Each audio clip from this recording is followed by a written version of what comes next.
The Squid Game begins with Seong Gi-hun, a 47-year-old divorced father, unsuccessful restaurateur, degenerate gambler, and all-around miserable sack, is introduced to us. We learn all of his information during an opening flashback in which he plays the titular game of tag with his buddies as a child, including the fact that he lives with his aged mother, whose ATM card he steals to withdraw money for wagers at an off-track betting parlor. While on the run from the loan sharks to whom he owes money, his horse wins and he gains a lot of money. However, it all went downhill from that, when his gains are stolen by a mysterious woman. It is much worse, because it is his daughter's birthday. He was planning on get her a big present, but he has lost most of everything he had. He spends what little money he has left on greasy fast food and a bundled toy from an arcade crane machine, which turns out to be a cigarette lighter in the shape of a gun. Not a very fitting gift for a daughter. So, all in all, it's a lousy day. Then it progresses from very bad to strange. In a subway stop, a mystery man in a suit approaches him with an offer. Gi-hun is initially convinced he's going to try to tell him about Jesus. However, later learns he is mistaken. The mysterious man offered Gi-hun that he'll win 100,000 won if he can beat the man in a game of skill and chance.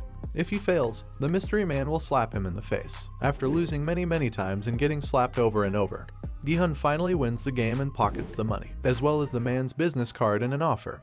If he calls the man up and plays games like this one for a few days, he can make a lot more money. When he eventually gets back to his mother's house, she tells him what his kid wouldn't.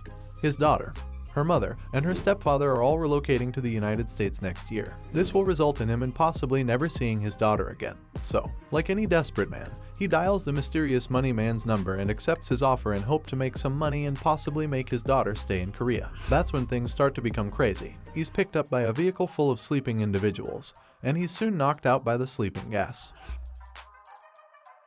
He awakens in a big dormitory, wearing a numbered green tracksuit with the number 456 on it, out of a total of 456 candidates. As he and his teammates wake up and struggle to make sense of their surroundings, they're confronted by a phalanx of masked people in pink jumpsuits who manage the show under the direction of the frontman, who wears a black mask and hood. The lead pink guy gives them the rundown, wearing a square logo on his face mask. He claims that everyone there is enslaved by debt. They have a chance to win enough money.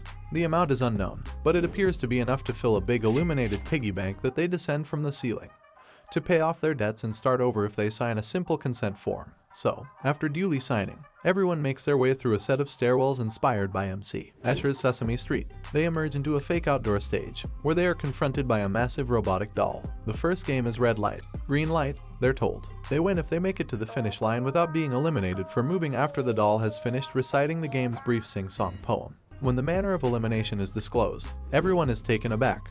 If you lose, you are shot to death. In a panic, it appears like more than half of the gathering flees and is mowed down. The others dash for the finish line, hoping against hope that they won't set off the doll's motion detector when each round comes to a close. The survivors after first game include our hero, Gi-hun, number 456, his old friend Sang-woo, number 218, whose successful exterior hides millions in debt, player 67, a North Korean defector who, coincidentally or not, is the woman who picked Gi-hun's pocket, player 1 who has a brain tumor that threatens to bring on dementia, player 101, Jang Deok-soo, a gangster who is playing just to get some money for his own good, and Ollie, player 199, a South Asian man and seemingly the only non-Korean in the game, who saves Gi-hun's life by holding him up by the jacket when he nearly trips after he's supposed to have stopped moving. When the game finally ends and the survivors have all crossed the finish line, a massive artificial roof made up to look like the surrounding forest closes over the game field, sealing everyone inside. All this happens under the watchful eye of the frontman, who listens to a relaxing rendition of Fly Me to the Moon played by a miniature automaton jazz band toy thing while watching people get gunned down.